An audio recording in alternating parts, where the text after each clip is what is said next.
മുസ്ലിം India എന്ന് തന്നെ വിശേഷിപ്പിക്കാവുന്ന ഒരു ഭൂതകാലം ഇന്ത്യയെ സംബന്ധിച്ചിടത്തോളം ഉണ്ടായിരുന്നു.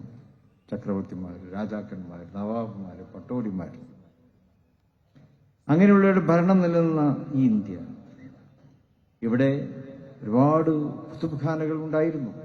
വിദേശത്തു നിന്ന് പോലും അറിവ് നേടുന്നതിന് വേണ്ടി ഇന്ത്യയിലെ കുത്തുബ്ഖാനകളിലേക്ക്, ഇന്ത്യയിലെ വിവിധങ്ങളായിട്ടുള്ള സർവകലാശാല തുല്യമായ അറബിക് കോളേജുകളിലേക്ക് ഇതര രാജ്യങ്ങളിൽ നിന്നും ഇങ്ങോട്ടും ആളുകൾ പ്രവഹിച്ചിരുന്ന ഒരു ഭൂതകാലം കൂടി നമുക്കുണ്ടായിരുന്നത്. ഇസ്ലാമിക പ്രബോധന മേഖലയിൽ സംസ്ഥാനമാണ് നമുക്ക് കാഴ്ചവെച്ചത്. ഇസ്ലാമിന്റെ അനുഷ്ഠാനങ്ങളും ആരാധനകളെയും കുറിച്ച് മാത്രമല്ല നമുക്ക് പഠിപ്പിച്ചു തന്നത്, പ്രബോധനത്തിന്റെ വിവിധ മാർഗങ്ങൾ കേരള ജമിയത്തുൽ ഉലമ കേരളത്തിലെ മുസ്ലിം സമൂഹത്തിന് മുമ്പിൽ സമർപ്പിച്ചു. അത് കേരളത്തിൽ മാത്രം ഒതുങ്ങി നിൽക്കുന്നതുമല്ല, അത് കേരളത്തിന് പുറം സംസ്ഥാനങ്ങളിലും അത് എത്തിച്ചേർന്നു. ഇന്ത്യക്ക് പുറത്തുള്ള രാജ്യങ്ങളിലും സംസ്ഥയുടെ സന്ദേശങ്ങൾ നടന്നുകൊണ്ടിരിക്കുന്നു. പ്രത്യേകിച്ച് GCC രാജ്യങ്ങളിൽ സംസ്ഥയുടെ നേതൃത്വത്തിലുള്ള ദഅവ പ്രവർത്തനങ്ങൾ, മറ്റ് ദീനീയായിട്ടുള്ള കാര്യങ്ങൾ, അവയൊക്കെ തന്നെ വളരെ ഭംഗിയായി അവിടുത്തെ രാജ്യങ്ങളിലെ ഗവൺമെന്റുകളുടെ ആ സ്വീകാര്യത ഏറ്റുവാങ്ങിക്കൊണ്ട് തന്നെ മുന്നോട്ട് പോകുന്നത് നമുക്കറിയാം. മദ്രസകൾ മുതൽ യൂണിവേഴ്സിറ്റി വരെ സമസ്ത കേരള ജമിയത്തുൽ ഉലമയുടെ ആദർശത്തിന് കീഴിൽ ഇന്ന് കേരളത്തിൽ പ്രവർത്തിച്ച് വരുന്നുണ്ട്. ആരാധനാലയങ്ങൾ,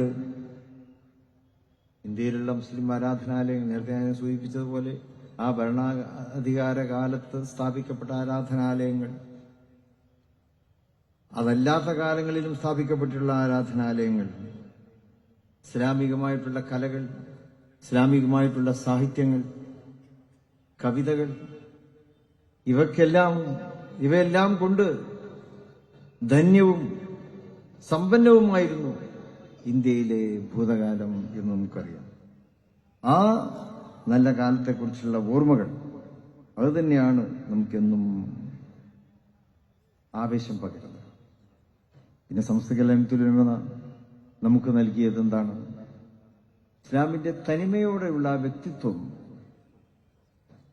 ഒരു ശതകമായി നമുക്കിവിടെ കാത്തു സൂക്ഷിക്കുവാൻ സാധിക്കുകയാണ്.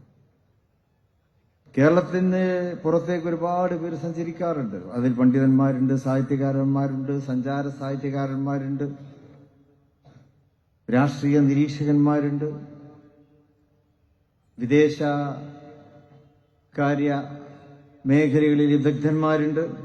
പക്ഷെ അവരെല്ലാം പറയുന്ന ഏറ്റവും സുപ്രധാനമായിട്ടൊരു കാര്യമെന്നുള്ളത് 1400 വർഷങ്ങൾക്ക് മുമ്പ് പരിശുദ്ധ പ്രവാചകർ സല്ലല്ലാഹു അലൈഹി വസല്ലമയുടെ ആ കാലഘട്ടത്തിൽ ലോകത്തിന് ലഭ്യമായ ഇസ്ലാമിന്റെ തനിമയോടെയും വെണ്മയോടെയുമുള്ള ജീവിതം, അത് കാണാൻ നിങ്ങൾ കേരളത്തിലേക്ക് വരണം എന്നാണ് ആ മഹാന്മാരൊക്കെ രേഖപ്പെടുത്തി വച്ചിട്ടുള്ളത്.